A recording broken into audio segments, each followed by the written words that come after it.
ত্রয়োদশ জাতীয় সংসদ নির্বাচনের ফলাফল মোটামুটি আমাদের সামনে এসে গেছে। কয়েকটি আসনের ফলাফল ইসি এখনো ঘোষণা করেনি। যেটুকু জানা গেছে, বিএনপি প্রায় 210টি আসন পেতে যাচ্ছে বা পেয়েছে। জামাত জোট প্রায় 77টি। এর বাইরে 10টি আসন এখনো ঘোষণা করা হয়নি। ভোটের ফলাফল, সামনের দিনে সরকার কেমন হতে যাচ্ছে, সংসদ কেমন হবে, এই বিষয়গুলো নিয়ে আমরা কথা বলবো। আমাদের সঙ্গে আজকে চর্চার আয়োজনে আছেন গণমাধ্যম ব্যক্তিত্ব আব্দুল তুষার এবং বিএনপি নেতা মোশাররফ আহমেদ ঠাকুর। আপনাদেরকে স্বাগত চর্চার আয়োজনে। ধন্যবাদ। আমি প্রথমে আব্দুল তুষার আপনার কাছে যেতে চাই যে 210 আসন মোটামুটি বিএনপি নিশ্চিত করে ফেলেছে।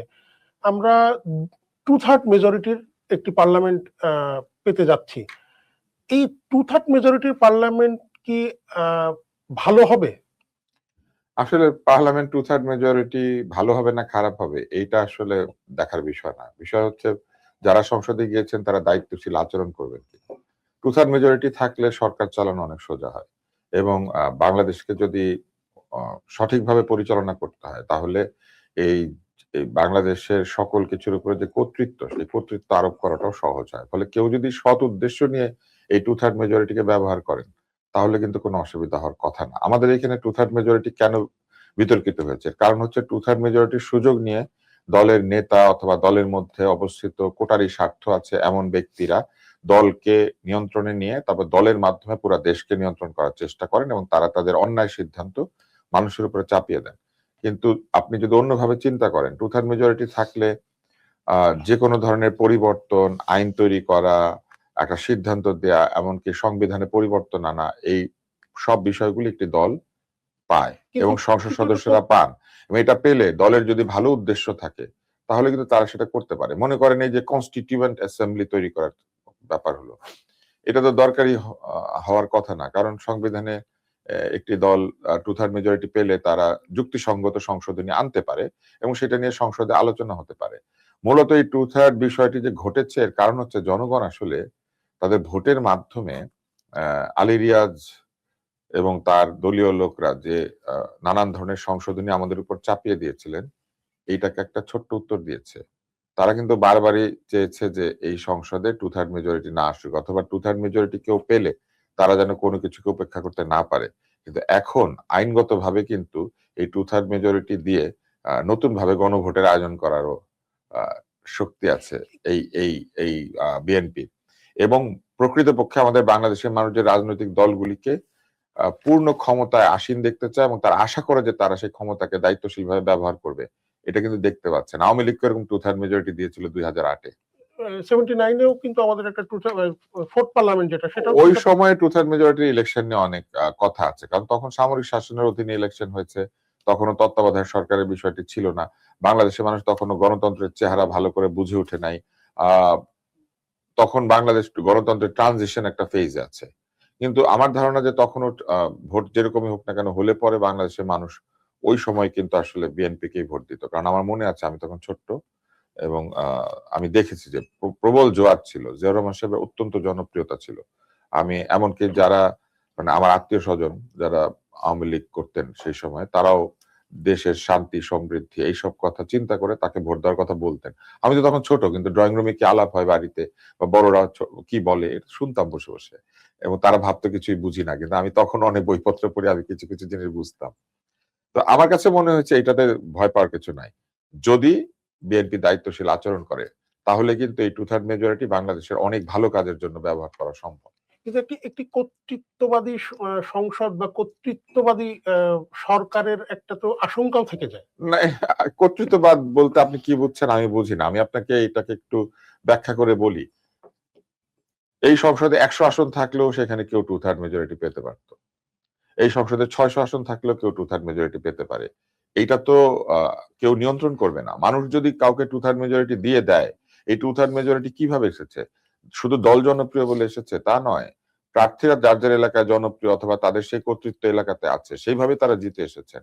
ফলে 2/3 মেজরিটি কেউ পেলেই কর্তৃত্ববাদী শাসন হবে। তাহলে কি সারা জীবন আমাদের বাংলাদেশের সংসদ এরকম হওয়া উচিত যে কোনো মেজরিটি কারো নাই, সবাই মিলেমিশে মানে সংসদ চালাবে? এই যুক্তিটা আসলে অযৌক্তিক। এই 2/3 মেজরিটির বিরুদ্ধে যারা কথা বলেন, আমার কাছে সবসময় মনে হয় তারা আসলে ওই যে এমন সব লোকজন যারা ওই যে 30টা সিট নিয়ে জামাতের সাথে ইলেকশন করেন, কারণ ওনারা জানেন জীবনে ওনারা মেজরিটি পাবেন না, সারা জীবন অন্যের ঘাড়ে বসে থাকতে হবে। অতএব 2/3 মেজরিটি না হইলে ওনাদের জন্য ভালো, তাইলে ওনারা কিছু কিছু করে সিট পাবেন সবসময়। আমি এটার মধ্যে কোনো যুক্তি দেখি না। আমার কাছে মনে হয় জনগণ যদি পুরা 300 আসনে কোনো দলকে দিয়ে দিত, দিবে, পরের বার দিবে না। তারা দায়িত্বশীলতার সাথে পরের নির্বাচনটা করবে শুধু। এইবার যদি কর্তৃত্ববাদী আচরণ করে বিএনপি, কিন্তু পরের নির্বাচনটা ঠিক মতো হয়, তাহলে তারা পাবে না 2/3 মেজরিটি, অসুবিধা কি? এই এই জায়গাটা আমি একটু মানে পরীক্ষায় ধরেন কি 100তে 100 পেলে আপনি খুশি হয়ে যান, আর সংসদে 100তে 100টা সিট পেলে আপনি খুশি হন না। পরীক্ষা 100তে 100 পেলে সে ফার্স্ট বয়, আর সংসদে 100তে 100টা আসন পেলে আপনি ভয়েই কাতর হয়ে থাকেন। ক্ষমতার ভারসাম্যর কথাটাও তো ক্ষমতার ভারসাম্য কার জন্য দরকার হয়? যে ক্ষমতাকে দায়িত্ব না মনে করে ক্ষমতাই মনে করে। ক্ষমতাকে দায়িত্ব মনে করলে তুই নিজেই নিজের ভারসাম্য রাখার কথা। যেমন যেমন আমি খুব সহজ একটা কথা বলি, আপনি যখন ভাত খেতে বসেন, আপনার ফ্রিজের সমস্ত খাবার আপনি একলা খান? খান না, কারণ আপনি জানেন কোথায় থামতে হবে। কোথায় থামতে হবে, থামলেই কিন্তু ভারসাম্য থাকে। আর যে পুরা ফ্রিজের খাবার একসাথে নিয়ে বসে, সে কি হবে তার জীবন? সে হয় খেতে খেতে মারা যাবে অথবা খেয়ে মারা যাবে। কারণ তার দুনিয়ার সমস্ত অসুখ বিসুখ হবে। তো সেই রকম 300 আসন পেয়ে গেলেই কেউ দায়িত্বহীন আচরণ করবে, এটা তো ভাবার কথা না। বরং 300 আসন পেলে আরো বেশি দায়িত্বশীল হওয়া দরকার, যে মানুষ এত বিশ্বাস করেছে, এত ট্রাস্ট করেছে, আমি সেই ট্রাস্ট কি করে ভঙ্গ করি? এটা সম্পূর্ণভাবে নষ্ট হয়ে হচ্ছে দলের মাথা যখন নষ্ট হয়। দলের মাথা যখন মনে করে যে 2/3 মেজরিটি পেয়েছি, এটা আমি পেয়েছি। উনি পান নাই তো। পেয়েছে সমস্ত সংসদ সদস্যরা একসঙ্গে তার জন্য এনে দিয়েছে, এবং উনি দলের প্রধান হিসেবে হয়তো সেই পরিবেশটা তৈরি করতে পেরেছেন। কিন্তু এর মানে তো এই না যে তিনি ওই সংসদের দণ্ডমুণ্ডের কর্তা হয়ে বাংলাদেশের দণ্ডমুণ্ডের কর্তা হয়ে গিয়েছেন। ব্যাপারটা সেই ওইটা ভাবলেই অসুবিধা। সমস্যাটা মনে, সমস্যাটা কিন্তু অন্যখানে না। আমি এখানে একটু মোশাররফ আহমেদ জি। ঠাকুরের কাছে যেতে চাই। গতকাল ভোট হলো, বিএনপি একটা সময় এসে বলল যে কিছু কিছু ক্ষেত্রে ইলেকশন ইঞ্জিনিয়ারিং হয়েছে।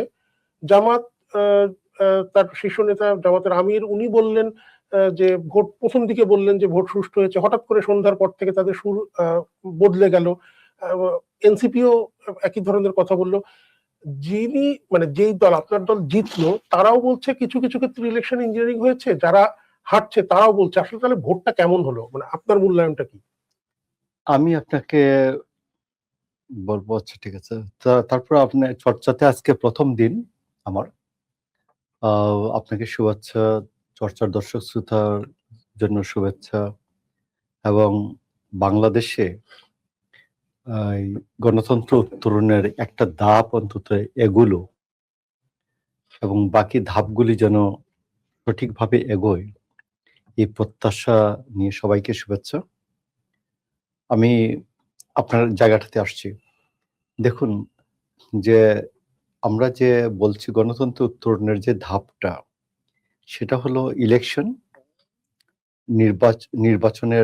ইলেকশনের ফলাফল ঘোষণা সঠিকভাবে, শপথ গ্রহণ এবং ক্ষমতা হস্তান্তর প্রক্রিয়াটা পিসফুলি সম্পন্নকরণ পর্যন্ত একটা প্যাকেজ।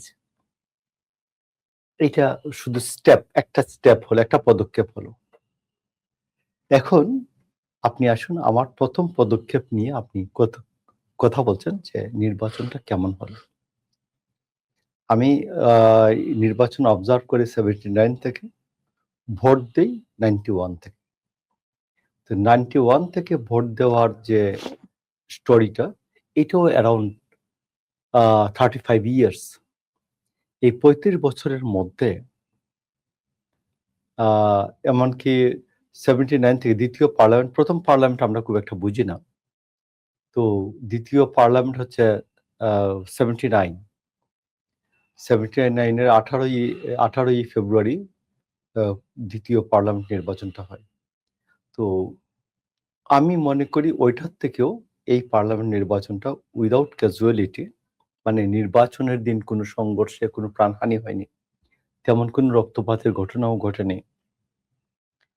এই জন্য নির্বাচনটা আপনি বলবেন যে পিসফুল হচ্ছে। নাম্বার 2, ছোটখাটো ইঞ্জিনিয়ারিং যে এইগুলো গ্রাফিক্যালি সেটিং করার ক্ষেত্রে আপনি দেখবেন কিছু কিছু ঘটনা তো আছে।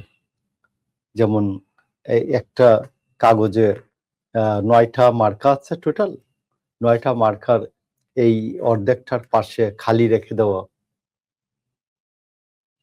এইগুলো এবং এই জায়গায় প্রধান মার্কাটাকে এই জায়গায় রেখে দেওয়া। তো আমি নিজেই কালকে সিল মারতে গিয়ে যে এই জায়গায় মারবো না এইখানে মারবো, যে আমাকে 1-1.5 মিনিট সময় নিতে হয়েছে বেশি। তো এই জিনিসগুলি তারপর আপনার ফরেন ব্যালট যেগুলো, মানে আমাদের পোস্টাল ব্যালটে দেখবেন ইঞ্জিনিয়ারিং আছে। আপনার ইয়াতে আমরা যে দিলাম, এই যে গণভোট দিলাম, গণভোটের কোনো ব্যালটের মুড়িতেও নাম্বার নাই, ব্যালটের নাম্বার নেই, বাট নাম্বার দুটো জায়গায় থাকার কথা। তো এইগুলোকে বুঝিয়েছেন, বাট এমনি যেটা মেজর, যেটা আমাদের দেশে পলিটিক্যাল ইলেকশন ইঞ্জিনিয়ারিং বলতে যেটা বোঝানো হয়, সেটা হচ্ছে যে আপনি বুঝবেন যে মিডিয়া কু, এটা একটা বড় ইঞ্জিনিয়ারিং। মিডিয়া কু এরশাদের আমলে যেটা হয়েছিল, আমাদের তুষার ভাইরা মোটামুটি তখন হিরো হয়েছেন। হ্যাঁ, হালকা পাতলা হিরো। এই অভিযোগটা জামাত করেছে, মিডিয়াকুর অভিযোগটা ভোটের আগের বাট দিন আমি রাতে আপনাকে তারা বলতেছি যে মিডিয়া কুয়ের যে প্রশ্নটি এরশাদের আমলে 1986 সালের মে মাসে অনুষ্ঠিত 4র্থ নির্বাচনে যে মিডিয়া কুয়ের যে প্রশ্নটি ছিল, তখন একমাত্র বিটিভি নামক একটি যন্ত্র ছিল, আর ছিল রেডিও, আর তো কোনো যন্ত্রপাতি ছিল না, আর ছিল প্রিন্ট মিডিয়া। তো সেইখানে এখন আমি মনে করি যে বাংলাদেশে 50টার মতো টেলিভিশন, 35টার মতো চলে, আর এর মধ্যে 1-1.5 কোটি টেলিভিশন কিন্তু হাতে আছে। 1-1.5 কোটি টেলিভিশন তো হাতে আছে, আপনি পৌঁছানোর আগে আপনার হাতে ফুটেজ চলে আসে। তো এই জন্য আমি আপনাকে বলছি যে এখনকার সময়ে এটা সম্ভব না। তো এই জন্য আমি আর বলছি যে নির্বাচনটা সব মিলিয়ে ছোটখাটো বিতর্ক, তো সবকিছুতেই বিতর্ক করা যায়। একজন বলছিল যে সব ভালো হয়েছে, এত ভালো তো ভালো না, এটাও তো বলা যায়। তো নির্বাচনটা আমি মনে করি যে অন্য যে কোনো সময় নির্বাচন থেকে নির্বাচনটা ভালো করেছে, এবং জনগণ এটা একটা ভালো নির্বাচন করতে চেয়েছে। আমি আপনাকে বলছি যে সরকার, ইলেকশন কমিশন, অন্যান্য বাহিনী, এদের সবার চেয়ে কালকে জনগণের মধ্যে, তুষার ভাই খেয়াল করেছেন কিনা, আমরা ভোট দিতে গেলাম, আমি ভোট দিতে গেছি 8:15টায়।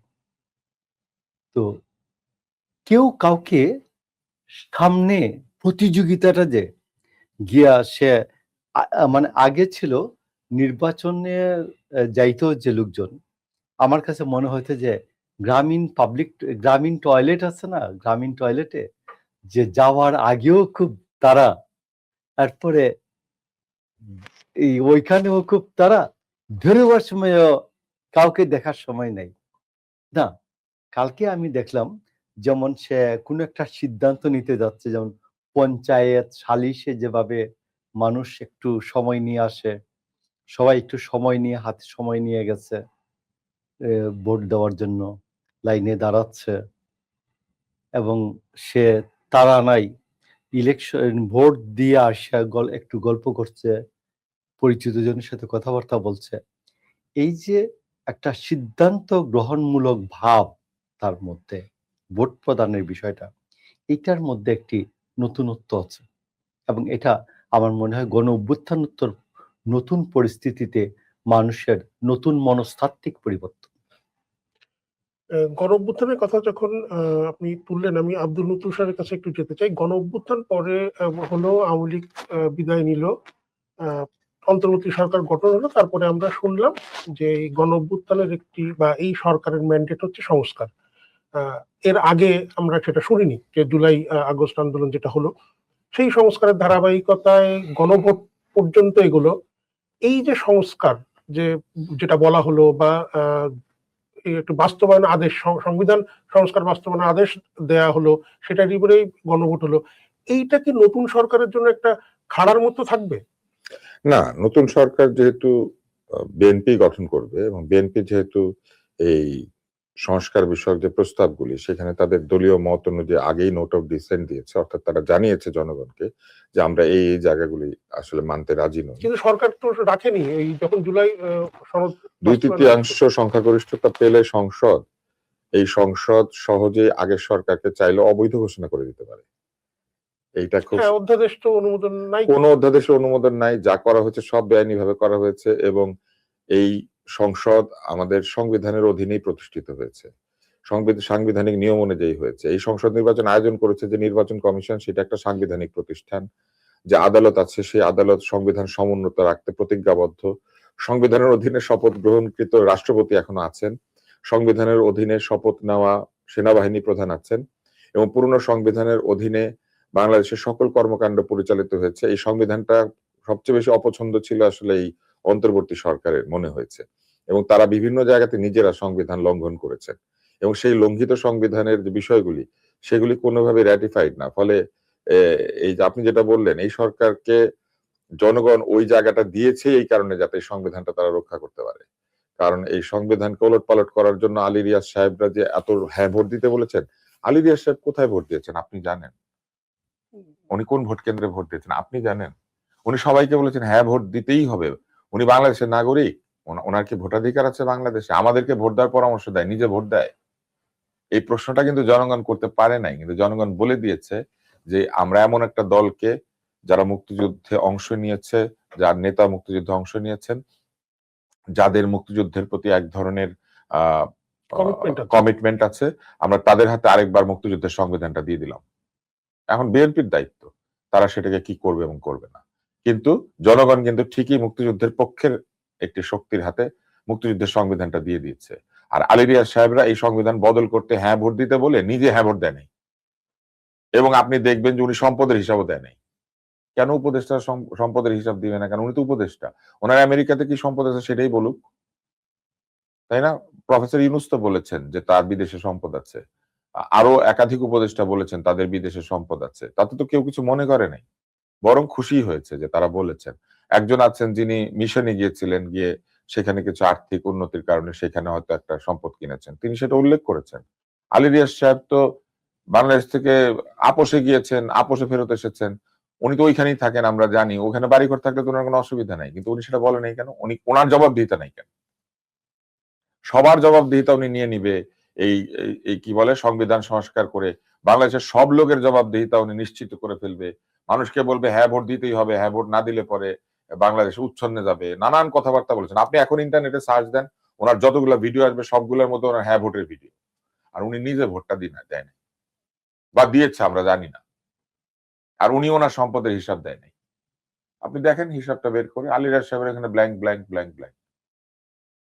তো জনগণ এটা বুঝে, জনগণ কিন্তু অত বোকা না, জনগণ ঠিকই মুক্তিযুদ্ধের পক্ষের হাতে মুক্তিযুদ্ধের সংবিধানটা তুলে দিয়েছে এবং তারা বিশ্বাস করে যে তারেক রহমান একজন মুক্তিযোদ্ধার সন্তান। অতএব জনগণ তার উপর যে আস্থা রেখেছে, তার দলের উপর যে আস্থা রেখেছে, বিএনপি সে আস্থা ফেরত দেবে। বিএনপি তো শুরুর থেকে বলে নাই, কোথাও তো বলে নাই যে তারা নোট অফ ডিসেন্ট সহ এই গণভোট, তারা কিন্তু আপত্তি করেছিল, তারা বলেছিল যে তাদের সঙ্গে একটা প্রতারণা করা হয়েছে, যেটাতে তারা সই করেছিল সেটা বাস্তবায়নের জন্য দেয়ই নাই। এটা বিএনপি এখন বিএনপি কি করতে পারতো? বিএনপি নির্বাচনের আগে এটা নিয়ে হুজ্জত করে নির্বাচনটা বন্ধ করে দিত এরা।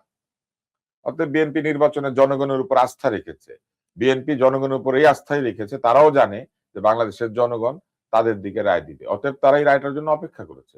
2/3 সংখ্যাগরিষ্ঠওয়ালা এই বিএনপি, তাকে হেলাফেলা করার কোনো সুযোগই নাই, কারণ জনগণ আবারও মুক্তিযুদ্ধের দিকে তাদের রায় দিয়েছে এবং এখন এটা বিএনপির উপরে দায়িত্ব। আপনি যদি চাপ কোনো কিছু আপনি মনে করে থাকেন, মুক্তিযুদ্ধের ইতিহাস, মুক্তিযুদ্ধের পক্ষ, বাংলাদেশের ইতিহাস, বাংলাদেশের অভ্যুদয়, বাংলাদেশের জন্মদিন, এই সবকিছু এখন বিএনপির হাতে। কারণ গতকাল আমাদের প্রধান উপদেষ্টা বলেছেন আজকে নতুন বাংলাদেশের জন্মদিন। এই বাংলাদেশ করে 3বার জন্ম দিল। একবার জন্ম দিল আগস্ট মাসে, একবার জন্ম দিল বললো বাংলাদেশ সভ্য হয়েছে, আমরা অসভ্য ছিলাম। আবার গতকাল বলেছে আজকে নতুন বাংলাদেশের জন্মদিন। কিসের জন্মদিন? বাংলাদেশের নতুন। বাংলাদেশ একই দিনে জন্মেছে, 26শে মার্চ 1971 সাল। একটি জাতির জন্য। শুধু তাই কি করেছে তারা? মুক্তিযুদ্ধের এই শক্তি, যারা মুক্তিযুদ্ধকে পছন্দ করে না, তারা গিয়ে মুক্তিযুদ্ধের নতুন নেতা আবিষ্কার করেছে, নতুন ঘোষক আবিষ্কার করেছে, উই রিভোল্ট আবিষ্কার করেছে। তো এই কাজ করলে তো হবে না। আমি মনে করি যে এই বিএনপির উপরে অনেক বড় চাপ আছে, সেটা জনগণের চাপ। সেটা কোনোভাবেই অন্য কোনো চাপ না। সেটা কি, জনগণ তাদের উপরে আস্থা রেখেছে। এটা বিরাট আস্থা। এবং সেই আস্থার প্রতি উত্তর বিএনপি যদি দিতে পারে, আমি মনে করি যে আগামী দিনে বাংলাদেশ অনেক সুন্দর হবে, অনেক ভালো হবে। তারা যদি ইনক্লুসিভ পলিটিক্স করে, তারা যদি প্রতিশোধের রাজনীতি থেকে দূরে সরে আসে, তারা যদি চাঁদাবাজি এবং অন্যান্য অভিযোগ তাদের বিরুদ্ধে যেটা আছে সেটা যদি তারা নিয়ন্ত্রণ করতে পারে, তারা যদি আইন শৃঙ্খলা পরিস্থিতির উন্নতি করতে পারে, কারণ তারেক রহমান বলেছেন যে তার প্রথম প্রায়োরিটি হচ্ছে মানুষকে নিরাপদ একটা বাংলাদেশ দেওয়া। এই কাজগুলি যদি তারা করতে পারে এবং 70%ও সাকসেসফুল হয়, আমি মনে করি এটা বাংলাদেশের জন্য অত্যন্ত ভালো একটি ব্যাপার হবে। কারণ আমরা সমুদয়ভাবে ব্যর্থ একটি অন্তর্বর্তী সরকারকে দেখেছি এবং সে অন্তর্বর্তী সরকারের চলে যাওয়াটা বাংলাদেশের জীবনে একটি গুরুত্বপূর্ণ ঘটনা। এটি একটি আনন্দের দিন। কারণ তারা যেইভাবে বেচাকিনা করছিলেন বাংলাদেশকে, এই বেচাকিনা মানতে বাংলাদেশের জনগণ প্রস্তুত ছিল না, এখনো নাই। এবং এবং যেই বাংলাদেশে তারা বেচাকিনা করেন সেই বাংলাদেশে তারা থাকেন না। তারা এই বাংলাদেশকে বেচাকিনা করে দিয়ে যার যার দেশে ফেরত যাবেন, যার যার বাড়িতে ফেরত যাবেন। কেউ নিউ ইয়র্কে বসে কফি খাবেন, নিউ ইয়র্কের আকাশে ঝকঝকে রোদ দেখবেন, শীতকালে বরফ দেখবেন। কেউ চলে যাবেন নেদারল্যান্ড, কেউ চলে যাবে ইংল্যান্ড। এরা জীবনের অধিকাংশ সময় এখন বাংলায় কথাও বলে না, কারণ যেই দেশে থাকে সেই দেশে বাংলা চলে না। ফলে এদের ভাষার প্রতি কোনো দরদ নাই, এদের আমাদের রাজনীতির প্রতি কোনো দরদ নাই। এরা ভিডিওতে আন্দোলন দেখে ভিডিও পরবর্তী আন্দোলনের ফল নিতে এসেছিলেন এখানে।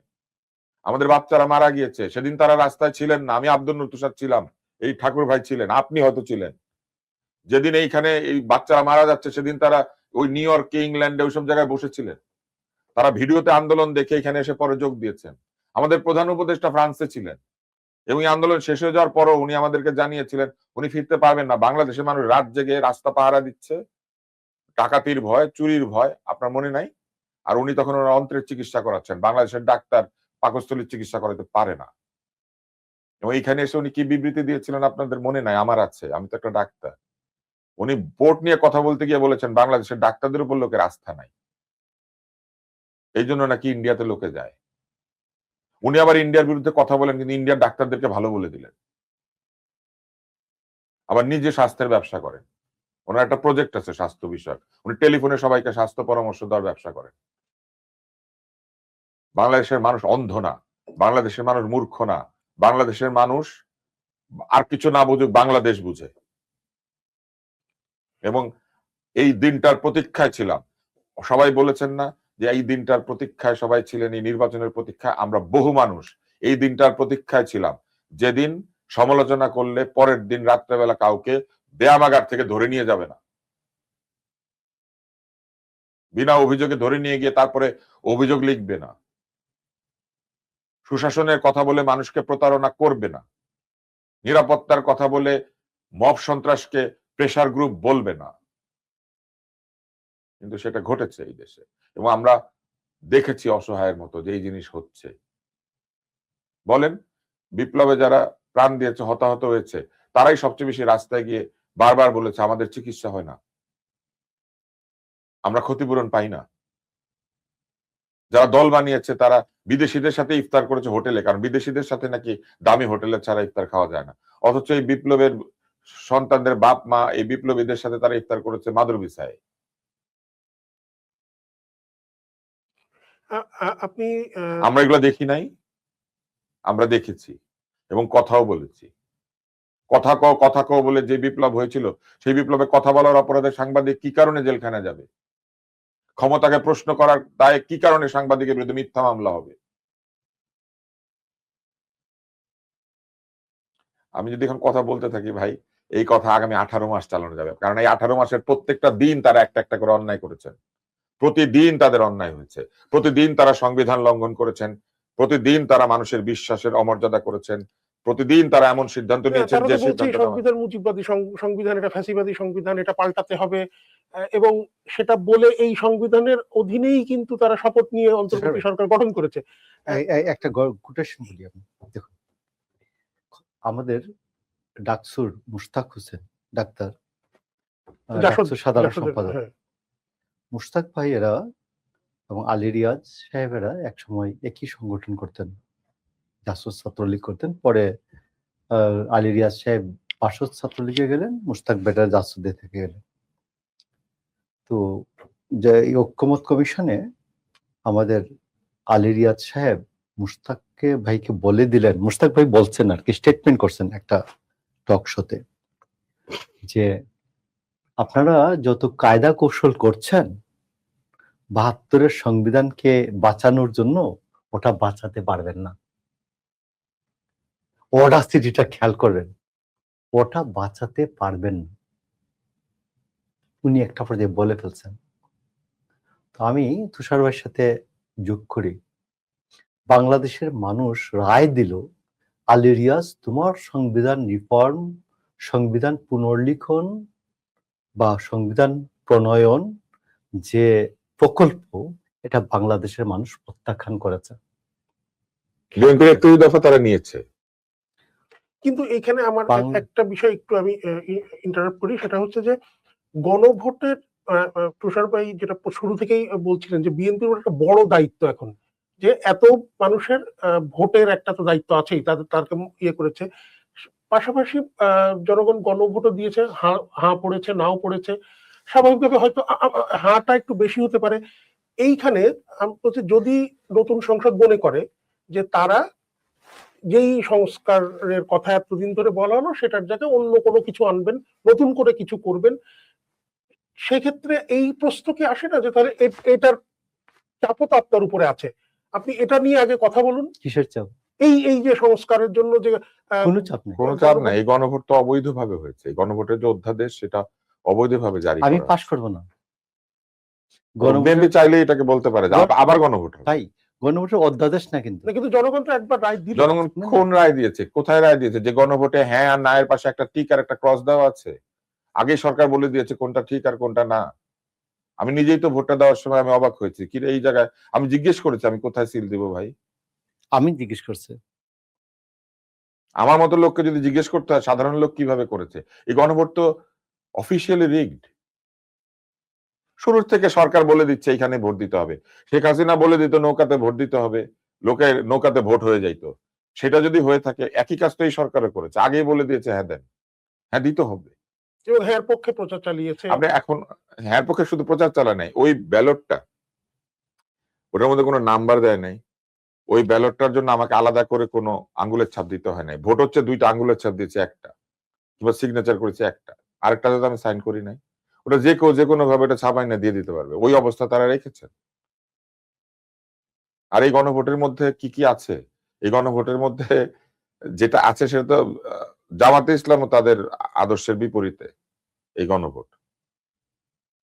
কারণ জামাতে ইসলাম জীবনও শরিয়া আইন চালু করতে পারবে না। তাদেরকে আবার বলতে হবে আমরা এই গণভোটের মধ্যে গুপ্ত হয়েছিলাম, এখন মানি না। কারণ শরিয়া আইন চালু করতে গেলে এই গণভোট তাকে শরিয়া আইন চালু করতে দিবে না। আপনি বলেন উৎস নামে একটা ছেলে কি হিরো হয়ে গিয়েছিল, সেই হিরো সেই উৎস কেন এই এই গণভোটের বিপরীতে বলতে শুরু করলো? তার একটা যুক্তি আছে। আপনি বুঝতে পারেন যে কোথায় গিয়ে তারা কত রকমের গন্ডগোল পেঁচায় রাখছেন। তারা চান বাংলাদেশ সারাক্ষণ অস্থিতিশীল থাকুক, বাংলাদেশের মানুষ কোনোভাবে ঐক্যবদ্ধ হতে না পারুক। বাংলাদেশের অনৈক্যের জন্য তারা বিভিন্ন জায়গাতে বীজ বপন করে এই জিনিসটিকে বানিয়েছেন, এবং এই প্রশ্নগুলি সম্পর্কে উত্তরগুলি সম্পর্কে কাউকে না জানিয়ে মানুষকে বাধ্য করার চেষ্টা করেছেন যে তোমাকে হ্যাঁ বলতে হবে। ঐক্যমত্য কমিশন তো করেছিল, ঐকমত্য কমিশন সবাইকে ডেকেছিল। ঐকমত্য কমিশন নিবন্ধিত রাজনৈতিক দলকে ডাকে নাই, অথচ অনিবন্ধিত একটি রাজনৈতিক দলকে ওই ঐকমত্য কমিশনের মধ্যে নিয়েছে। এই প্রধান উপদেষ্টা কিসের ভিত্তিতে বিদেশে এনসিপির নেতাদেরকে নিয়ে বেড়াতে গিয়েছিলেন? তার মধ্যে তো 2জনকে নিয়েছিলেন, একজন তো নির্বাচনে হারলো এনসিপি ছেড়ে দিয়ে, কারণ আদর্শের সঙ্গে এনসিপি নাই সে বলেছে। কিসের ভিত্তিতে উনি, কোন চয়েসে, কোন ক্রাইটেরিয়াতে উনি নিয়ে গিয়েছিলেন এই 2জনকে? 3জন। এনসিপির কি 3জনকে নিয়ে গেছিল? আক্তার যারা, হ্যাঁ, আক্তারা যারাকে নিয়ে গেছিলেন। কেন নিয়ে গেছিলেন? অনিবন্ধিত একটা রাজনৈতিক দল, তখনও অনিবন্ধিত। এটা তো ইউনূস সাহেবের নিজের দল। আমি তো মনে করি ওনার আগামীকাল এনসিপির সভাপতি হওয়া উচিত। এবং আমরা কি ভুলে গেছি উনি 111 এর সময় একটা দল বানানোর চেষ্টা করেছিল, ওনার ভাইকে বানিয়েছিল, সেটার জেনারেল সেক্রেটারি, ওনার ভাইয়ের ঠিকানা সবাইকে চিঠি লিখতে হবে এটা বলে দিয়েছিল, ইমেল পাঠানোর ঠিকানা দিয়েছিল। ওনার ভাই আমার খুব প্রিয়, ওনার সঙ্গে আমার অনেক ভালো সম্পর্ক ছিল। হ্যাল অ্যাসোসিয়েটস এ তার অফিস ছিল, জাহাঙ্গীর ভাইয়ের অফিসে আমি রেগুলার যেতাম, উনি আমার সাথে অনেক গল্প করতেন। ওনার ঠিকানা দিয়েছিল যে ওইখানে সবাইকে চিঠি লিখতে হবে। কেন? উনি না পরিবারতন্ত্রের বিরোধী? তাহলে প্রথম দলটা বানানোর সময় তো পরিবারের লোকে নিয়েছিলেন। এবং আপনার মনে আছে প্রথমে দলটার কি নাম উনি প্রস্তাব করেছিলেন? ইউনুস মঞ্চ। কই আওয়ামী লীগ তো নিজের দলকে অন্তত মুজিব দল বলে নাই। উনি জীবনে প্রথম রাজনীতি করতে এসে উনি ওনার নিজের নামে দল করার চেষ্টা করেছিলেন, ইউনুস মঞ্চ। ভাই, বাংলাদেশের মানুষের গোল্ডফিশ মেমোরি হইতে পারে, কিন্তু সব মানুষ গোল্ডফিশ না। এবং এইবারে এসে উনি কি করেছেন? এইবারে এসে উনি যত আর্থিক সুবিধা তার নিজের ব্যবস্থাধীনের প্রতিষ্ঠানকে দিয়েছেন, এসালামের সাথে ওনার তফাৎ কি? এসালামও হাসিনাকে দিয়ে তার কর মাফ করিয়েছিল, আর উনি নিজের কর নিজেই মাফ করেছেন। What is the difference? বিশ্ববিদ্যালয়ে নিয়েছেন। What is the difference? Find out how much economic benefit he took for his own organizations. এই গণভোট ওনাদের জন্য জরুরি, ওনাদের ইন্ডেমনিটি দেওয়ার জন্য জরুরি, ওনাদের কাজ নিয়ে কেউ প্রশ্ন করতে পারবে না, এটার জন্য জরুরি। এইখানে আমি একটু 1/11 সময় যে সরকার আসলো তখন অনেকগুলো অধ্যাদেশ হলো, পরবর্তীতে আওয়ামী লীগ সরকার এসে বেশিরভাগ অধ্যাদেশ সংসদে রেডিফাই করেছে এবং এক ধরনের একটা সেফ এক্সিট। ওনারা বিএনপি কে রীতিমতো ব্ল্যাকমেইল করেছেন প্রতিনিয়ত। বিএনপি কি তাদের সেফ এক্সিট দেবে? না, সেটা বিএনপি জানে, কিন্তু ওনারা কিন্তু বিএনপি কে ব্ল্যাকমেইল করেছেন। আমি তারিখ দিয়ে দিয়ে বলতে পারবো যে এইভাবে ভেবে ব্ল্যাকমেইল করেছেন। সর্বশেষ ব্ল্যাকমেইল করেছেন এই গণভোটে, সই করিয়ে নিয়ে তারপরে নোট অফ ডিসেন্ট ছাড়াই গণভোটে দিয়ে দিয়েছেন আদেশটা জারি করে। হ্যাঁ, কিন্তু বিএনপি কোনোদিন সই করতো না যদি নোট অফ ডিসেন্ট উনি মানবেন না এই কথা বলবেন। আমরা গণভোটে আমরা গণভোটে থাকি। আসুন, প্রথম কথা হচ্ছে আমি ওই প্রশ্নের উত্তরটা একটু জানতে চাই যে 1/11 সরকারকে যেভাবে সেফ এক্সিট দেওয়া হয়েছিল, অন্তর্বর্তী সরকারকে কি বিএনপি সেফ এক্সিট দেবে?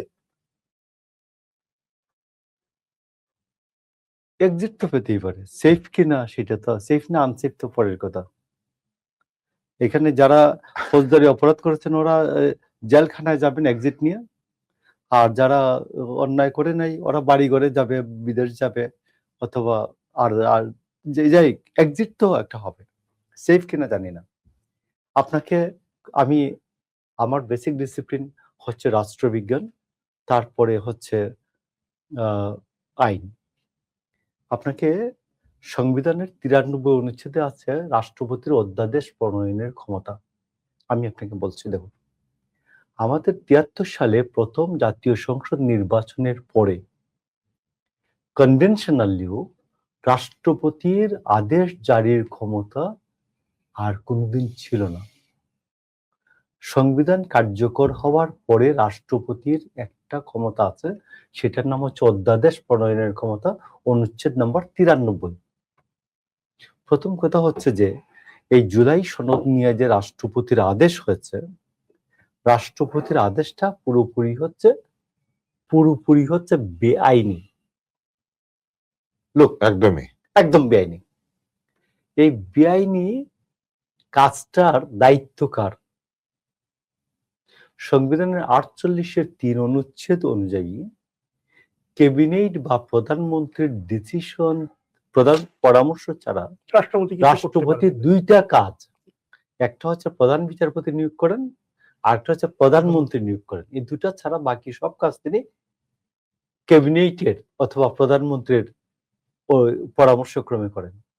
তাই এই যে বেআইনি কাজটার দায়িত্ব কার? ডক্টর ইউনূসের।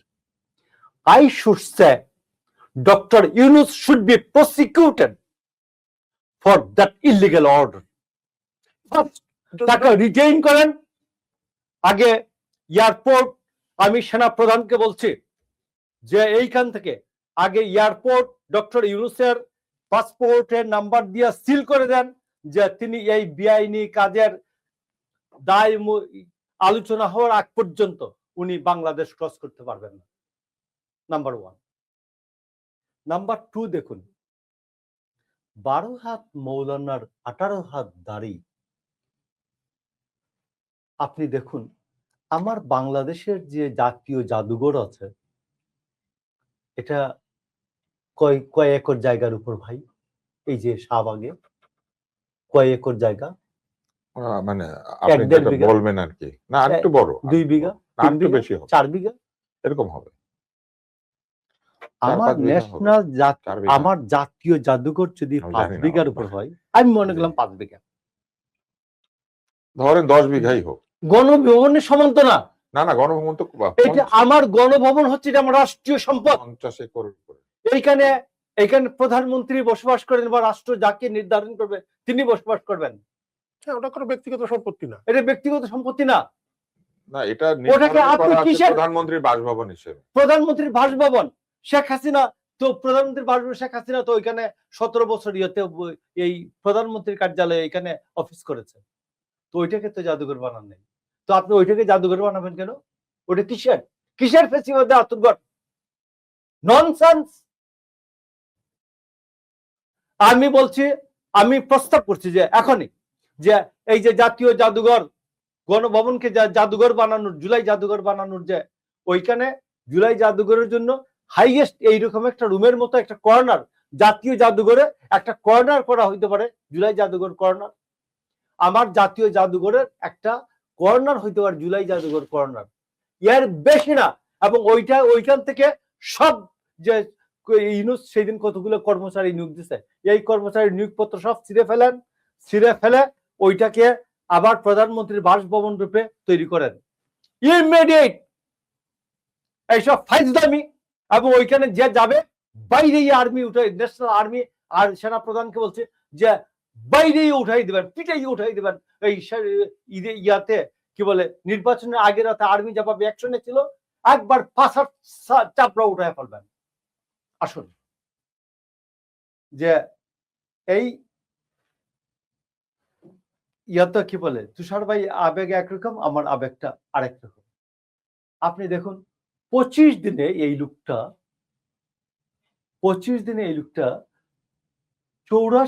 64টা প্রকল্প অনুমোদন করছে। এই প্রকল্পের টাকার পরিমাণ কত জানেন? 1,06,000 কোটি টাকা। বোয়িং কোম্পানির থেকে তিনি শুধু 14টি বিমান ক্রয় করা হবে, আগামীতে ক্রয় করতে বাধ্য হবে, সরকার আনতে বাধ্য হবে 37,000 কোটি টাকা। আপনার কেনাকাটার এত শখ কেন? আপনার না কোনো লোভ নাই? বুড়া ধারী বুড়ো 87-88 বছর বয়স সবসময় বলে তরুণদের রাজত্ব দিয়ে দাও, তরুণদের রাজত্ব দিয়ে দাও। আপনি দেন নাই কেন তরুণদের রাজত্ব? আপনি দেন নাই তো। আপনি 87 বছরের, আপনি বুড়ো হন নাই তো। আপনি 1,06,000 কোটি টাকার প্রকল্প অনুমোদন করলেন 7 দিনে। আপনি আশিক চৌধুরী, লুৎফর সিদ্দিকী, দুইটা বিশ্ব বাটপারকে এখানে আনছে, আইনে সারা পৃথিবীতে বাড়াইছে। বাংলাদেশের বন্দর আছে, কে কিনবারে?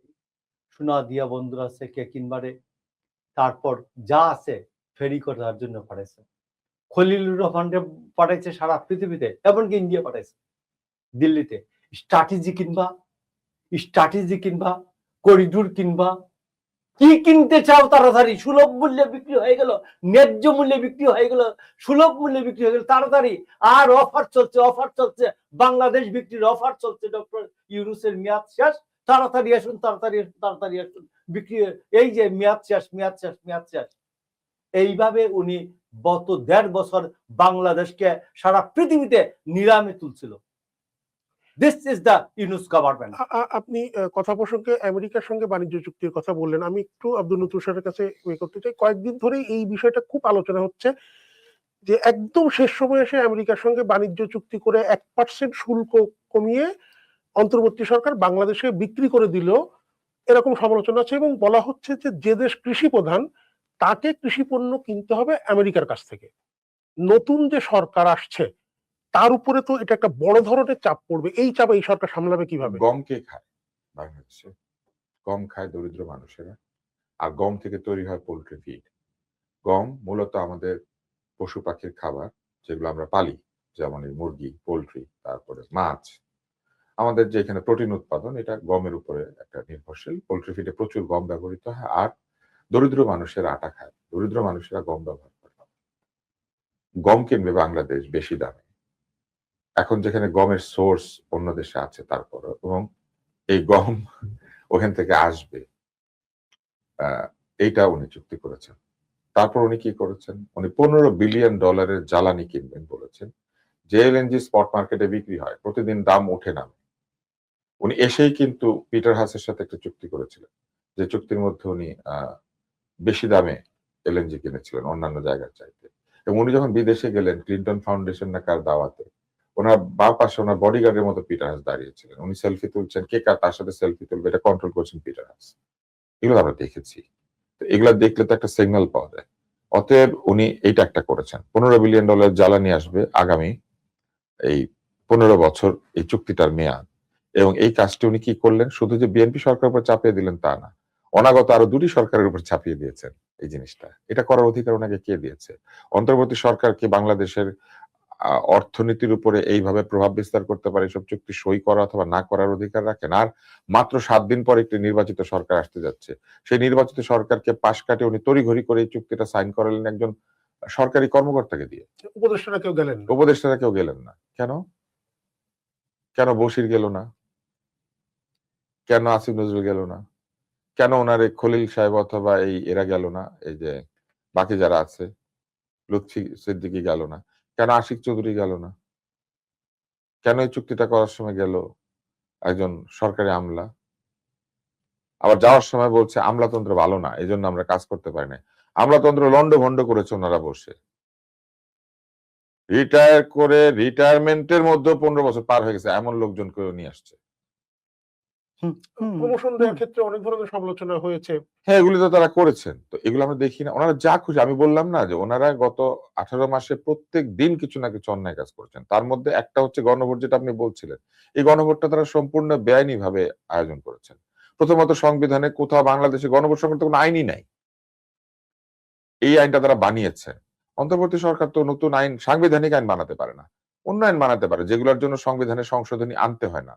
কিন্তু গণভোট আনতে গেলে সংবিধানের সংশোধনী আনতে হয়, এবং সংবিধানের যে কোনো সংশোধনী কোর্ট পর্যন্ত গিয়ে চ্যালেঞ্জ করা যায়।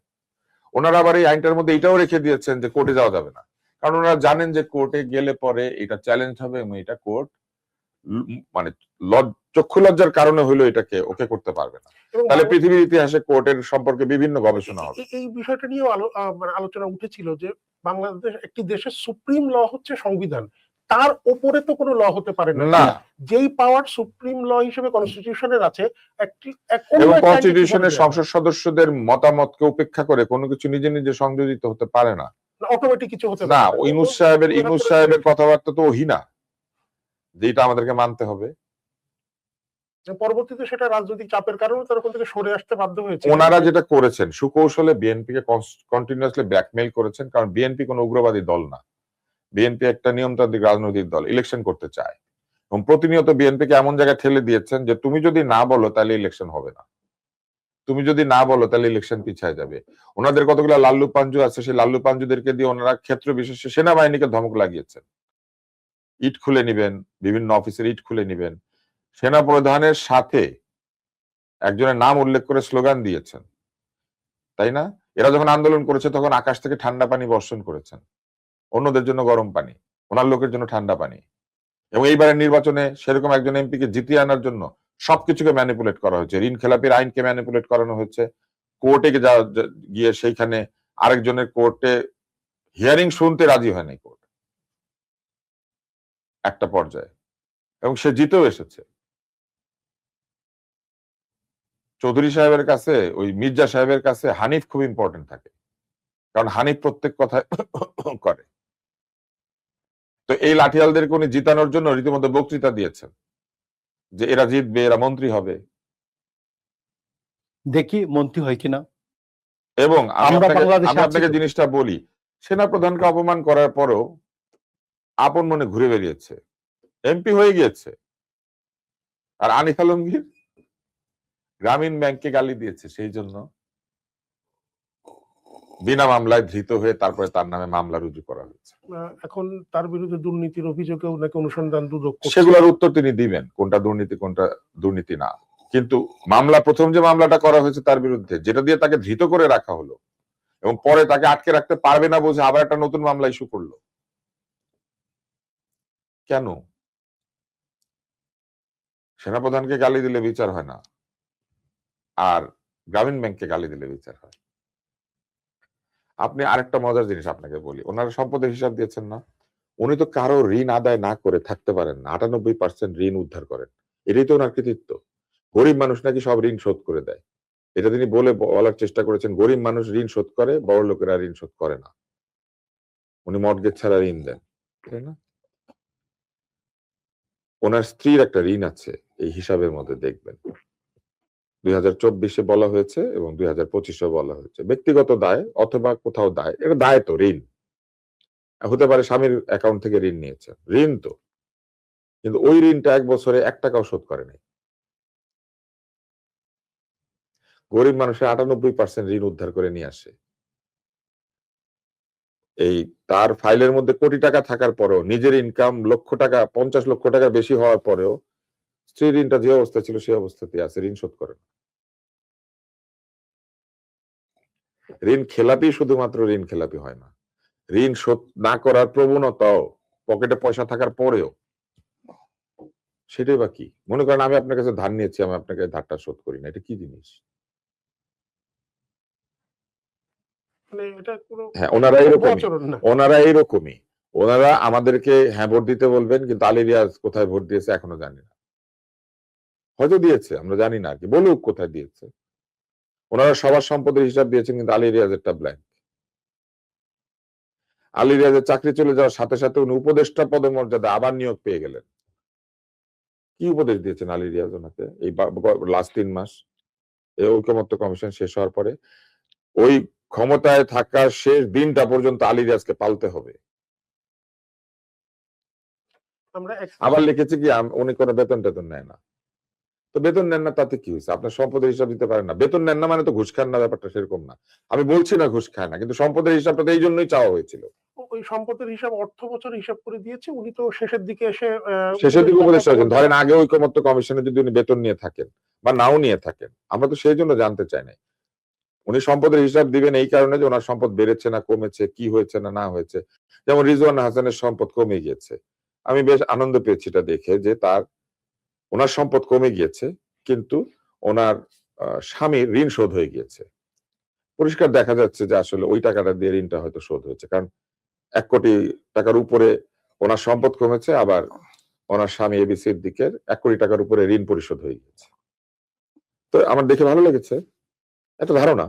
এই ধারণাটা পাওয়ার জন্য তো সম্পদের হিসাব, সেটা আবার দিবেনই না। সংস্কৃতি উপদেষ্টা কুথাইতে একটা বাংলা শব্দ আছে না, কুত্তে গিয়ে, হ্যাঁ, ছি কুতকুত খেলতে তারপর ওনারা দিলেন কবে? ইলেকশনের কয়েকদিন আগে। লোকের নামে অবৈধ সম্পদ মামলা করতে পারেন। আনিস আলমগীরের নামে কি মামলাটা দিয়েছে মনে করেন তো? জ্ঞাত আয় বহির্ভূত। আমরা তো জ্ঞাত আয়টাই জানতে চেয়েছিলাম, আমরা তো বাকিটা জানতে চাই নাই। ওইটাও আলী রিয়াজ দেয় না কেন ভাই? ওনার দিতে অসুবিধা কি? উনি বিদেশে বিলিয়নিয়ার, বহু আগে চলে গেছেন, আমার তো কোনো প্রবলেম না, আমাদের কারো প্রবলেম নাই। আমাদের প্রবলেম একটাখানি, উনি বলে না, উনি বলবেন না, কিন্তু সবাইরে বলতে হবে। ওনার রিয়াজ বলবে না, কিন্তু আমাদের রিয়াজকে বলতে হবে, নায়ক রিয়াজকে বলতে হবে। এইটা হচ্ছে দ্বিমুখী আচরণ, এইটা হচ্ছে দ্বিচারিতা। আমরা সেইটার থেকে আরে এটা মুসলমানই দেখতে করে। চেয়েছি। দ্বিচারিতার একটা মুসলমানি শব্দ আছে, মুনাফিকি, এটা কর না। এবং আপনি দেখেন বিএনপি বাংলাদেশ থেকে তারা কিভাবে ব্ল্যাকমেইল করেছে। যখন তারা ইয়েতে যেত, আমি বিএনপি করি না, কিন্তু আমি তো একজন ভোটার। ওরা যখন ইয়েতে যেত, ঐকমত্য কমিশনে যাইতো, তখন ঐকমত্য কমিশন থেকে বের হয়ে কিছু লোক কথাবার্তা বলতো, আর খালি বলতো এটা বিএনপি মানে নাই, ওটা বিএনপি মানে নাই। ওনারাও কিন্তু অনেক কিছু মানে নাই। আপনি দেখবেন নোট অফ ডিসেন্ট দেওয়া ভর্তি কথাবার্তা। আর ওনার প্রিয় এনসিপি তে এখনো পর্যন্ত জুলাই সনদ মানে নাই, সাইনই করে নাই, কিন্তু এটা নিয়ে কোনো কথা বলতো না, খালি বলতো সালাউদ্দিন এটা কেন বলেছে, সালাউদ্দিন ওইটা বলেছে। ওরা মানে না, বিএনপি সংস্কার চায় না। আপনার মনে আছে নোট অফ ডিসেন্ট দিল পরে উনি এক বের হয়ে এসে বললো আমি সব ওয়েবসাইটে দিয়ে দিব কে কি নোট অফ ডিসেন্ট দিয়েছে। তারপরে করলো, এটা একটা ব্ল্যাকমেলিং। তারপরে শুরু করলো তারেক রহমান দেশে ফিরবে কি ফিরবে না, এটা নিয়ে ব্ল্যাকমেলিং। ওনারা জানে খুব ভালো করে এটা। উনি আসলে নিরাপত্তা পাবে কি পাবে না, কি হবে কি হবে না, মামলা উঠবে কি উঠবে না, মামলা থাকবে কি থাকবে না, নানান ধরনের ব্ল্যাকমেলিং। তারেক রহমান ভদ্রলোক, কিছু বলেন নাই কাউকে, কিন্তু মানুষ তো এটা বুঝে।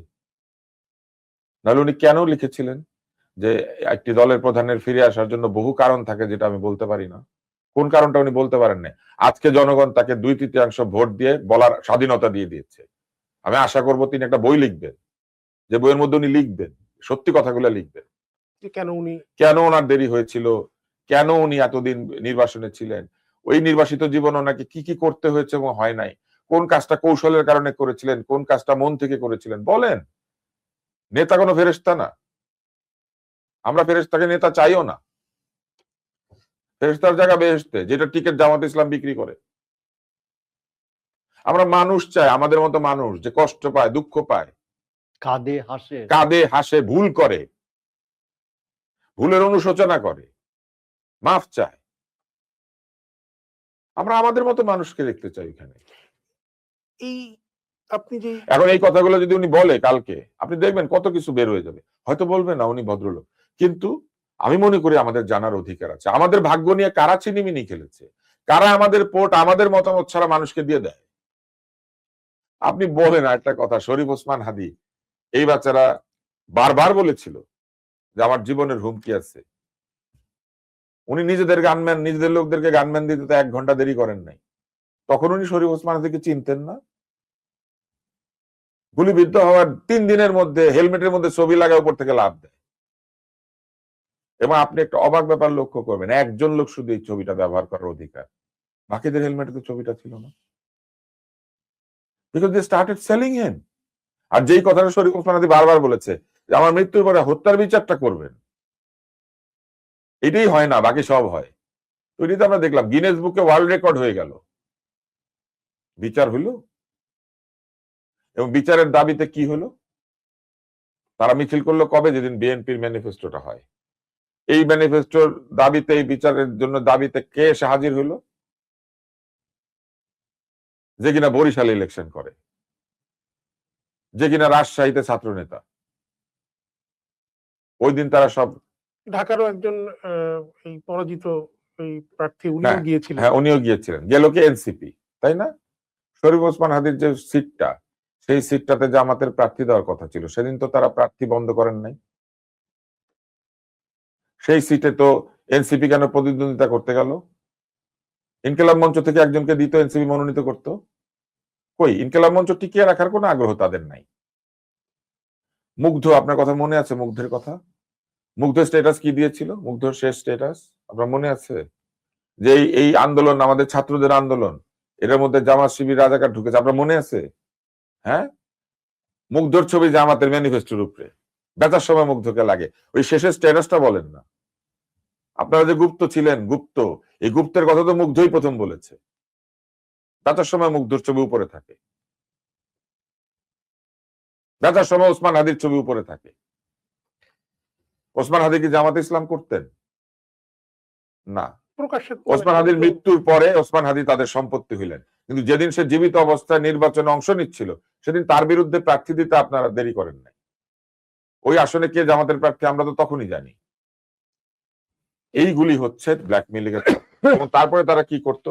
তারপরে তারা রেগুলার একটা করে টপিক আনে আর নির্বাচনকে নিয়ে ব্ল্যাকমেইলিং করে। আর বিএনপি চেয়েছে শুরু থেকে নির্বাচন, অতএব বিএনপি নির্বাচন পেয়েছে, বিএনপিকে মানুষ ভোট দিয়েছে।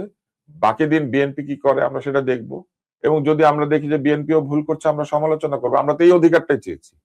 আমরা তো সাধারণ, আমি তো একটা সাধারণ মানুষ, আপনি তো একটা সাধারণ মানুষ, উনি নেতা, আমরা ওনাকে বসিয়ে রেখে সমালোচনা করার অধিকার চাই। এবং আমরা সেই বাংলাদেশটা চেয়েছি যে উনি আমার সমালোচনা শুনবেন, উনি আমার জবাব দিবেন, উনি ভুল করলে বলবেন যে ভাই ভুল হয়েছে, ঠিক করলে উনি আমার বুঝাবেন যে এটা ঠিক, দেখো তোমার স্বার্থে করেছি। আপনি আমাকে একটা জিনিস বলেন, 15টা বোয়িং কিনবে, বিমান এখন যে বোয়িং গুলো সেগুলো ব্যবহার করতে পারে না, কারণ তার রুট নাই। বিমানের রুট সব হচ্ছে শ্রমিক ক্যারি করা রুট। বিমান কিন্তু ওরকম পশ জায়গাতে ফ্লাই করে না। ওই অর্থে যেখানে বাঙালি আছে সেখানে বিমান যায়। কানাডা যায়, ওখানে প্রচুর অভিবাসী আছে। আমেরিকা যাওয়ার চেষ্টা চালাচ্ছে এখনো। লন্ডনে একটা ফ্লাইট, লন্ডনে ফ্লাইট আছে, রেগুলার ফ্লাইট, এবং লন্ডন থেকে প্রচুর বাঙালি বাংলাদেশে আসে। আর মিডল ইস্ট, মালয়েশিয়া, এইসব জায়গাতে বিমানের ফ্লাইট কেন? ওইখান থেকে বাঙালিরা চলে। আমাদের শ্রমিকরা বিমানে আসে, 2টা পয়সা কম পায়, ওজন বেশি নিতে পারে, ভিতরে উল্টাপাল্টা করলে কেউ কিছু বলে না, ইংরেজিতে কথা বলে না। আমাদের এয়ার ক্রুরা মায়া করে, দয়া করে, ভালো একটা ফর্ম ফিল আপ করে দেয়। আমাদের বিমানে উঠলে পরে আপনি দেখবেন যে আমাদের এয়ার ক্রুরা কি কি কষ্ট করে আমাদের শ্রমিকদের জন্য। আমি দেখেছি। দেখেছেন আপনি? বিমান তো আমাদের মানে আমাদের ক্যারিয়ার। এবং বিদেশ থেকে কেউ বিমানে উঠলে একটা মনে করে আমি আমার ঘরের মধ্যে হ্যাঁ, বিমান এই ফ্লাইট অপারেট, লাভজনক ফ্লাইট অপারেট অন্য জায়গাতে করতেই পারে না। একটা বড় কারণ কি জানেন? আমাদের এয়ারপোর্টটা কোনো কানেক্টিং হাব না। আমাদের এয়ারপোর্টে নেমে আপনি অন্য কোনো দেশে কানেকশন নেওয়ার চাইতে অন্যান্য দেশের এয়ারপোর্টে নেমে আমাদের সাথে কানেকশন নেওয়াটা সস্তা। কারণ বহু লোক ইন্ডিয়াতে ফিরে। ফ্লাইট যদি কলকাতাতে নেমে আমাদের এখানে আসে তাইলে আমাদের লাভ বেশি, মানে ওই এয়ারলাইন্সের লাভ বেশি। কিন্তু আমাদের এখানে নেমে কেউ ইন্ডিয়াতে যাইতে চায় না, ইন্ডিয়াতে নেমে আমাদের কাছে আসে। আমাদের এখানে নেমে কেউ মালয়েশিয়া যায় না, আমাদের এখানে নেমে কেউ সিঙ্গাপুর যায় না। সিঙ্গাপুর, কুয়ালালামপুর ওটা একটা হাব।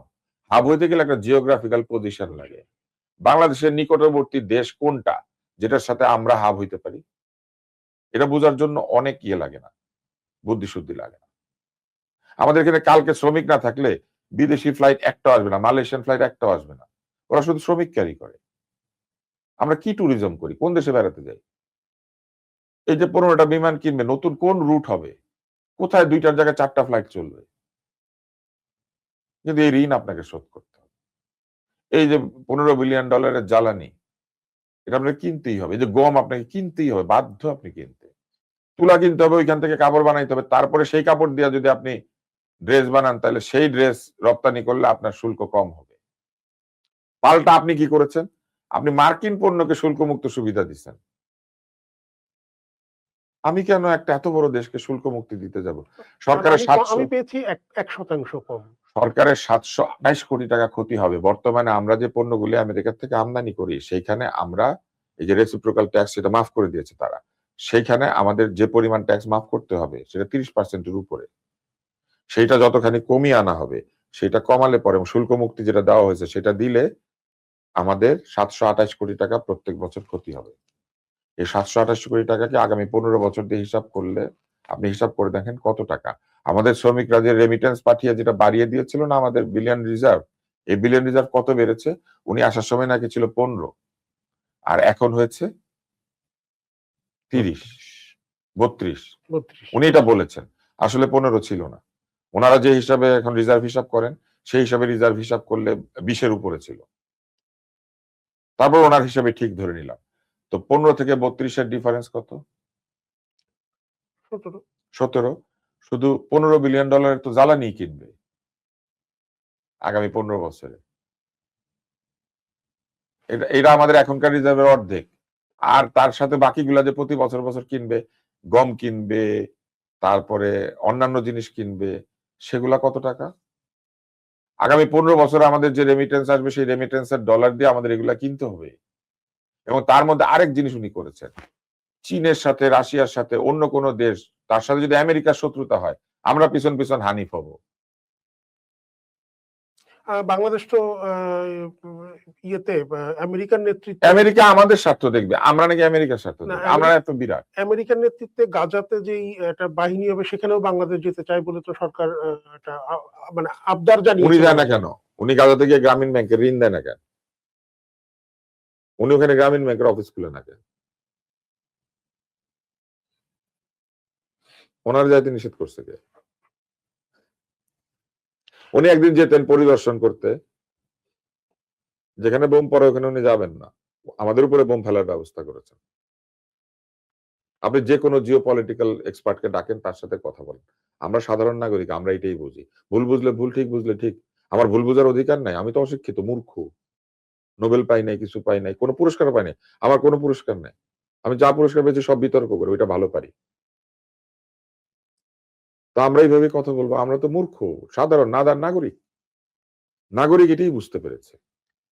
আপনি একটা কথা বলেছেন যে আমি এটা দিয়ে আসলে দুইজনের কাছে যে শেষ করতে চাই, যে একটা সাধারণ নাগরিক হিসেবে আপনি সমালোচনা করতে চান, ভুল হলে সেটা বলতে চান।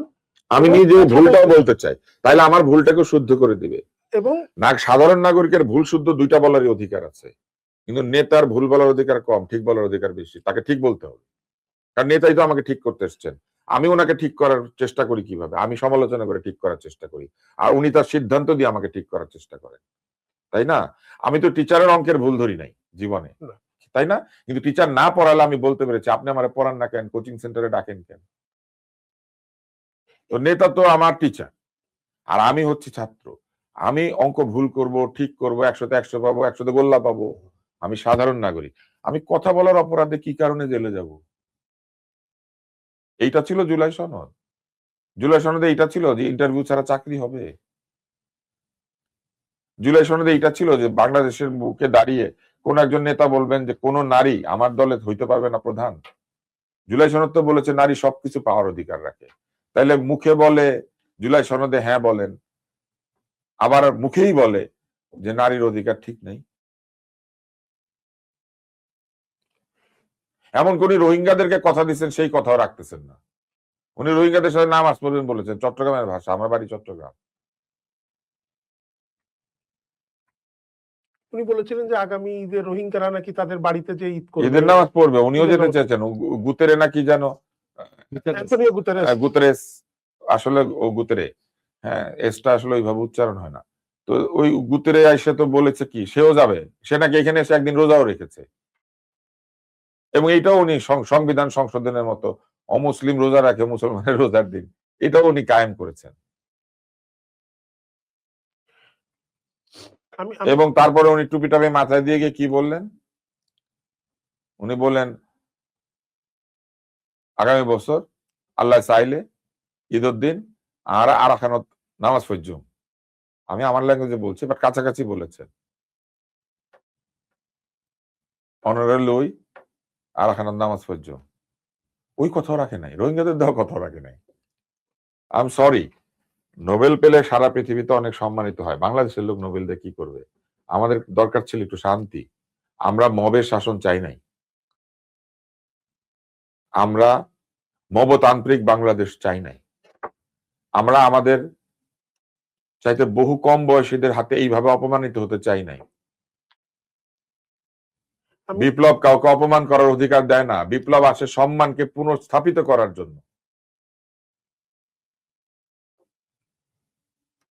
সারা দেশে মূর্তি ভেঙে আপনি জুলাই জাদুঘরের মধ্যে মূর্তি বানাইলেন, আপনি বেগম রোকেয়ার মুখে কালি দিয়ে আপনি তাসনিম জারাকে নিয়ে গেলেন বিদেশে ভ্রমণ করতে। আর এই তাসনিম জারা যে এখন পড়ালেখা করতে পারে এটা বেগম রোকেয়ার জন্য। আর জোবরা গ্রামের লোক সারা জীবন মোড়াই বানাবে আর ঋণ নিবে, মোড়া বানা একটু টাকাটা পাবে, এটাই হচ্ছে উন্নতি। আমি একটু এখানে মোশাররফ ঠাকুরের কাছে যেতে চাই। ডক্টর আব্দুল নূর তুষার খুব অল্প কিছু তার আশার কথা, তার চাওয়ার কথা বলেছেন, এবং তিনি পুরোপুরি তাকিয়ে আছেন নেতার দিকে, রাজনৈতিক দলের দিকে। আমরা তারেক রহমান যখন বাংলাদেশে দীর্ঘ 17 বছর পরে ফিরলেন, তার জনসভায় লাখো লাখো মানুষ গেছে, তার রাজনৈতিক যে জনসভাগুলো, ভোটের জনসভাগুলো গেছে, সেখানে তিনি সাড়া পেয়েছেন। নিশ্চয়ই মানুষ মনে করছেন যে তারেক রহমানের কাছে তারা এমন কিছু দেখেছেন যে কারণে বিএনপির প্রতি তাদের একটা আস্থা এই ভোটের মাধ্যমে রেখেছেন। আব্দুল নূর তুষারের আশাগুলো পূরণে বিএনপি কতটুকু এই আশা পূরণ করতে পারবে? ধন্যবাদ আপনাকে। বিএনপির দুটো ইস্তিহার এখানে আছে। একটা হচ্ছে নির্বাচন ইলেকশন আন্দোলনকালীন ইস্তিহার, এটা হচ্ছে 31 দফা, এবং 31 দফা এটা প্রায় 39টা রাজনৈতিক দল এটা করছিলেন। এটা প্রথম ছিল প্রথম ছিল এটা ভিশন 2030 2016 সালে আপনি দেখবেন, এবং এটাকে বিকশিত করে 2022 সালের ডিসেম্বরে দেওয়া হয় 27 দফা। তারপর অন্যান্য রাজনৈতিক দল যারা একসাথে আন্দোলন করছিলেন তারা এটাকে আরো একটু বিকশিত করে এটাকে 31 দফা করে। 31 দফা তো এটা একটা আমাদের ঘোষণাপত্রের মতোই, যে এটা বাস্তবায়ন করা বিএনপির অঙ্গীকার, আমরা সব জায়গায় বলেছি এটা করব। তখন কেউ কিন্তু এই সংস্কার প্রস্তাব কারো মাথায় ছিল না, গেল এটা একটা বিএনপির কমিটমেন্ট। আরটা হচ্ছে নির্বাচনী ইস্তেহার। নির্বাচনী ইস্তেহারে যেগুলো আছে, যেমন ধরুন একটা হচ্ছে কৃষি সহায়তার জন্য কৃষি কার্ড, পারিবারিক সহায়তার জন্য যে কার্ড, পারিবারিক কার্ড বা ফ্যামিলি কার্ড, তারপর স্বাস্থ্য সহায়তা, 3টা প্রস্তাবনা মূল, এবং কৃষকদের জন্য 10,000 টাকা কৃষি ঋণ মওকুফ করে দেওয়া। এটা জিয়া, সে বেগম খালেদা জিয়া 1991 সালে যখন ক্ষমতায় আসেন, তিনি 5,000 টাকা কৃষি ঋণ মওকুফ করে দিয়েছিলেন তার প্রথম ক্যাবিনেট মিটিং এ। মনে করে দেখুন যে প্রথম ক্যাবিনেট মিটিং এ উনি বললেন যে 5,000 টাকা কৃষি ঋণ মওকুফ, যে এটা যদি, তখন আমাদের বাজেট ছিল মাত্র 60,000 কোটি টাকা। তো 1/3 অফ ন্যাশনাল বাজেট, এটা 20,000 কোটি টাকা সরকারকে ভর্তুকি দিতে হবে। এই জন্য আমি মনে করি যে তারেক রহমান বাংলাদেশের রাজনীতি এবং দীর্ঘ সময় তার নির্বাসন হোক আর যে কারণেই হোক, উনি বিদেশে থেকে আমাদের মধ্যে যে আমাদের শাসন এবং ওইখানকার শাসন ব্যবস্থা, আমাদের এখানে প্রশাসনিক ব্যবস্থা, ওইখানকার প্রশাসনিক ব্যবস্থা, এগুলোর সাথে তার তো একটা ইন্টারাকশন হচ্ছে। তো এই যে বহুমাত্রিক যোগাযোগ বা দ্বিমাত্রিক যোগাযোগ, এটাকে আমি মনে করি যে বাংলাদেশের মানুষ এটা বাংলাদেশের মানুষের জন্য তো এটা অনেক সুবিধা হবে যে এই কাজটা সমন্বয় করার জন্য। তো সেই ক্ষেত্রে আমরা জানি না এখনো 10,000 টাকা কৃষি ঋণ মওকুফ করলে আমার মনে হয়, আমার আইডিয়া, কমপক্ষে 1 লক্ষ কোটি টাকা গভর্নমেন্টকে ইয়ে করতে হবে, ভর্তুকি দিতে হবে এই খাতে। তো কৃষকদের ক্ষেত্রে যে মানুষের যে গভর্নমেন্টের যে ভর্তুকি, এটা কখনোই বিফলে যায় না, কখনোই বিফলে যায় না। এটা এক ধরনের বিনিয়োগ। হ্যাঁ, এটা বিনিয়োগ। তো এই জন্য আমি বলছি যে আরেকটা এখন তুষারপাত যেটা হচ্ছে, এটা গেল গ্রামীণ ব্যবস্থা, প্রান্তিক লেভেলে। আর তুষারপাত ব্যবস্থাটা হচ্ছে, এটা আমাদের ব্যবস্থা, মানে আমরা যারা মধ্যবিত্ত, একটু শিক্ষিত, একটু আবেগ, একটু ইমোশন, একটু ব্যথা পাইলে কাঁদি, একটু একটু খুশি, একটু কিছু পাইলেই। ডক্টর আব্দুল লতিফ স্যার খুব না, স্পেসিফিক আমি বলেছেন হ্যাঁ, যে উনি না অন্যের ভুলটা বলতে চান, একটু নিজের খুশি, ভুলটা শুধরাতে চান, একটু খুশিতে কথা বলার জন্য উনি জেলে যেতে চান না, ওনাকে অ্যারেস্ট না করা না হোক এটা উনি চান না, কেউ এক্স্যাক্টলি। হোক সেটাই উনি চান আমি না। আপনাকে আমি ওই বলতেছি, জায়গাটা আমার কথাটা হচ্ছে যে আমি প্রথম আলোর সাথে একমত নই, বা প্রথম আলোর সাথে আমি কোনো অবস্থাতেই ডিল দেওয়ার পক্ষে নই। প্রথম আলোর হকারের গায়ে ডিল মারার পক্ষে নই আমি। আর প্রথম আলোর সাথে তো আমি বহু বিষয়ে একমত হব না। আমি তার কাছে প্রতিবাদ পাঠাবো যে ভাই, এটা আপনি আমার বিরুদ্ধে ভুল লিখছেন। তো কিন্তু আমি প্রথম আলো যেন ভালোভাবে বিলি বন্টন হয়, বিলি করতে পারে হকার, আমি এইটার জন্য আমি একেবারে প্রাণ দিয়ে দিব। আমার পরিষ্কার কথা এটা, যে সরকারের প্রথম কথা হচ্ছে তুমি অন্যের যে কথা বলার অধিকার, বাংলাদেশে কথা বলার অধিকার থাকতে হবে আমি মনে করি, এবং তার ফলে এটা এগ্রি করে। আমরা গত এই গত কয়েক বছরে আমরা টক শো ফোরামের একটা উনি বসে, এবং আমি দেখছি যে এই যে টলারেন্স লেভেলটা, সহিষ্ণুতার যে মাত্রাটা, এটা বাঙালিদের সহিষ্ণুতার মাত্রা থেকে কিন্তু আমি মনে করি অনেক বাড়ছে। এটা সত্যি কথা, অনেক পরিবর্তন আছে। এটা একটা ভালো মেসেজ আমি আপনাকে বলছি। নাম্বার 2 হচ্ছে যে প্রশাসনে আপনার ভিন্ন মতকে ধারণ করা। প্রশাসনে মুসাহেব অফিসার খুব মারাত্মক সমস্যা। এটা একমত হয়ে যায়, আপনি কি চান এই অনুযায়ী আইসা আপনাকে প্রপোজাল দেয়, এই অনুযায়ী ফাইল উপস্থাপন করে। এইটা ভীষণ খারাপ জিনিস। আমি আপনাকে বলি, ডক্টর সাদাতের লেভেলের একটা অফিসার দেখান তো, কামাল সিদ্দিকীর লেভেলের একটা অফিসার দেখান তো, আপনাকে বুঝাবে, আপনার সাথে ভিন্ন মত পোষণ করবে, আপনাকে আবার কনভিন্স করার চেষ্টা করবে। এই এই এই এই বিষয়টা কোথায় অ্যাবসেন্ট হয়ে যাচ্ছে। তো আমি মনে করি যে তারেক রহমানকে, আমরা এটা অনেকবার বলা হচ্ছে যে এই স্বাধীনতাটা আপনাকে এনশিওর করতে হবে, আপনার সামনে দ্বিমত পোষণ করা যায়। আর আপনি যদি দ্বিমত পছন্দ না করেন, আপনার সামনে কেউ দ্বিমত পোষণ করবে না। আমি আমি মনে করি this is the challenge for the new leadership of government. তো এই জন্য আমি মনে করি যে আমরা নেক্সট যে কয়দিন আমার আমার একটা প্রস্তাবনা, আইডিয়া, যে প্রতি মুহূর্তে যেন ভিন্ন মতটা, নতুন নেতৃত্ব, নতুন প্রধানমন্ত্রী, নতুন সংসদ নেতা, এদের সাথে যেন সবাই ভিন্ন মতটা তাকে জানান, সিদ্ধান্তটা তিনি নিন, অসুবিধা নাই, বাট তার সামনে ভিন্ন মতটা তো বলতে হবে। তো কারণ দিন শেষে দায় কিন্তু তার। দিন শেষে দায় কি হাসিনার না? হাসিনা কি শুধু হাসিনা একা হয়েছে? অন্য কার দায় নাই হাসিনার সাথে? অন্যদেরও দায় আছে, বাট এদের নাম কি আছে, উল্লেখ আছে? তো এই জন্য আমি মনে করি যে আমরা সবাই যেহেতু তাকে 2/3 মেজরিটি দিয়েছে, আমরা তাকে যেন সহযোগিতা করে, ভিন্ন মত পোষণ করে, বাহাবেশ যেন না বলি, ভিন্ন মত পোষণ করব। আরেকটা হচ্ছে যে যতগুলো চ্যালেঞ্জ আছে, যেমন ধরুন দিস ইজ খুব ইজি, যে গণভোট ইজ টোটালি ইলিগাল। আমি আপনি বলতেছি, তা আমি তুষারের সাথে আমি বলতেছি টোটাল গণভোট is illegal, it is illegally held. এটা ইলিগালি অনুষ্ঠিত একটা গণভোট, বেআইনি ভাবে অনুষ্ঠিত একটা গণভোট। এটা 93 অনুচ্ছেদ অনুযায়ী অধ্যাদেশ না, রাষ্ট্রপতির আদেশ জারির ক্ষমতা নাই, এবং সংবিধানে গণভোট নাই। সংবিধানে, পার্লামেন্টে এবং গণভোটের মাধ্যমে আইন প্রণয়ন করা যায় না। জনগণ তার সার্বভৌম ক্ষমতা দিয়ে জনপ্রতিনিধি নির্বাচিত করে পার্লামেন্টে পাঠায়, পার্লামেন্ট তার পক্ষে আইন প্রণয়ন করে।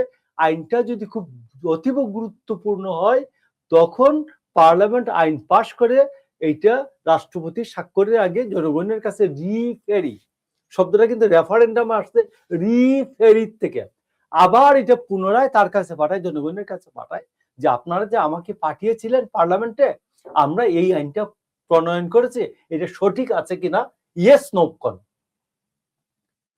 দিস ইজ দ্য রিফেরি, রেফারেন্ডাম আগে তো না। তো দ্যাটস ওয়াই আমি আপনাকে বলতেছি যে সরকার এটা করছে কিনা, কি ক্যানভাস করছে কিনা, এটা তো আরেক প্রশ্ন। টোটালি এটা ইলিগাল করছেন।